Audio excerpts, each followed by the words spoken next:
Rasulullah SAW pernah menyebutkan begini, yakhruju min Khurasan rayatun sudun la yarudduha syai'un hatta tunsaba bi Iliya. Akan muncul dari bumi Khurasan pasukan pembawa panji hitam. Tidak ada satupun kekuatan di muka bumi yang bisa mengalahkannya, sampai mereka akan mengibarkan panji hitam itu di bumi Iliya, Al-Quds, Al-Aqsa. Khurasan itu adalah perbatasan antara Afghanistan dengan Iran, dan itu menunjukkan kepada Afghanistan. Kami sepakat jika pasukan para pembawa panji hitam itu adalah Taliban, Pak. Saya yakin itu Taliban. Karena Taliban lah sekarang yang berkuasa di Afghanistan dan berhasil memukul mundur kekuatan adidaya baik Rusia ataupun Amerika. Di bawah kepemimpinan Boris Yeltsin, Rusia dipermalukan oleh Taliban. Sampai habis pasukan Rusia di Afghanistan. Maka Islam kembali berkibar hingga dibayatlah Mullah Umar sebagai khalifah. Usama bin Laden ada di sana tahun 97, Pak. Kemudian Amerika mencoba menguji keberuntungannya. Sama, banyak yang stres dari tentara Amerika di Afghanistan, Pak. Karena mereka melawan musuh yang tidak terlihat. Banyak pasukan berjubah putih yang muncul begitu saja dari langit. Mereka tidak tahu siapa. Sementara pasukan mujahidin tidak menyaksikannya, tapi pasukan Amerika menyaksikannya. Dan banyak bom-bom yang meledak, tapi tidak diledakkan oleh kaum muslimin. Ketika perang dihentikan karena azan, tapi terdengar suara ledakan di mana-mana. Ternyata malaikat ikut berperang. Itulah Taliban. Kenapa disebut Taliban? Taliban itu artinya santri, Pak. Dan kenapa mereka dipercaya? Karena mereka menciptakan keamanan di wilayah Afghanistan pasca rejim Hamid Karzai tumbang.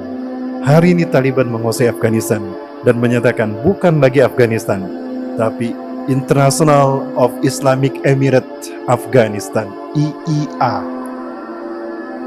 Ya, itu nama Afghanistan hari ini. Saya yakin Taliban itulah pasukan panji hitam. Nah, itu pasukan yang pertama dari 3 pasukan yang akan memimpin pembebasan dunia. Pasukan yang kedua adalah Ahlu Syam. Syam adalah Palestina dan Suriah. Nanti kita bahas pada Maghrib. Dan pasukan yang ketiga adalah Taifah Mansurah. Apa itu Taifah? Qit'atun minal muslimin, sekelompok kecil dari umat Islam. Mansurah, ditolong Allah, karena mereka lahir dari negara yang dizolimi oleh penguasanya dan mereka hanya kecil saja. Bisa jadi itu Indonesia. Betulkah itu Indonesia? Nanti subuh insya Allah pembahasannya.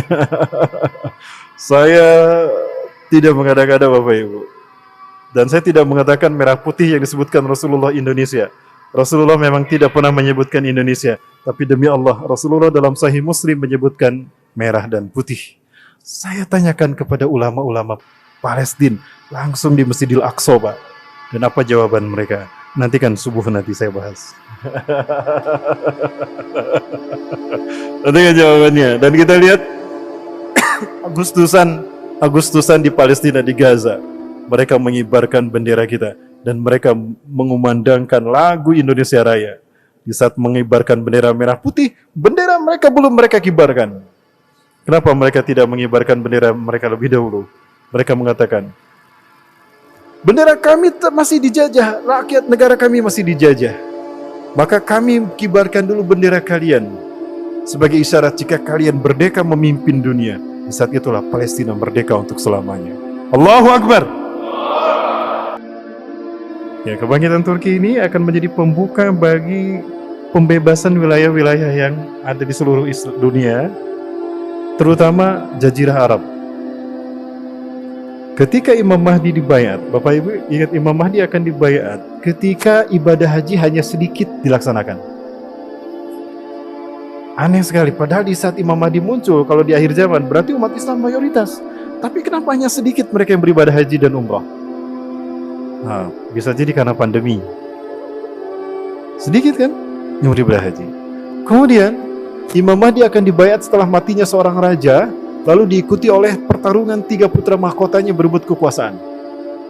Baik, saya sebutkan beberapa 2 hadisnya. Yang pertama, Yaktatilu salah satu inda kanzikum, akan berperang 3 orang laki-laki di sisi Ka'bah kalian. Kanzikum itu Ka'bah. Kulum ibnu khalifatin, 3-3-nya putra mahkota, anak raja. Thumma la yasir ila wahidin minhum, tetapi salah satu dari mereka tidak berhasil menjadi raja. Karena yang menjadi raja adalah Imam Mahdi. Kalau kita mendengar Raja Arab meninggal, lalu terjadi perang antara 3 anaknya, saya tidak tahu. Perkiraan saya apakah antara Muhammad bin Salman, Muhammad bin Naif, dan Khalid bin Farhan, atau antara Muhammad bin Salman, Muhammad bin Naif, dan Al-Walid bin Talal. 3 orang ini adalah putra mahkota. Dan Raja Salman sudah diberitakan sakit-sakitan, ada isu meninggal dunia.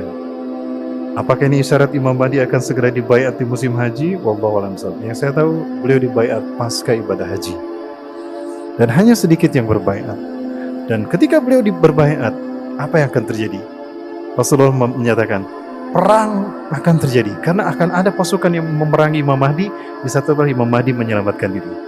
Dan perang pertama bukan melawan Cina, bukan melawan Amerika, bukan melawan Israel, tapi perang melawan Jazirah Arab.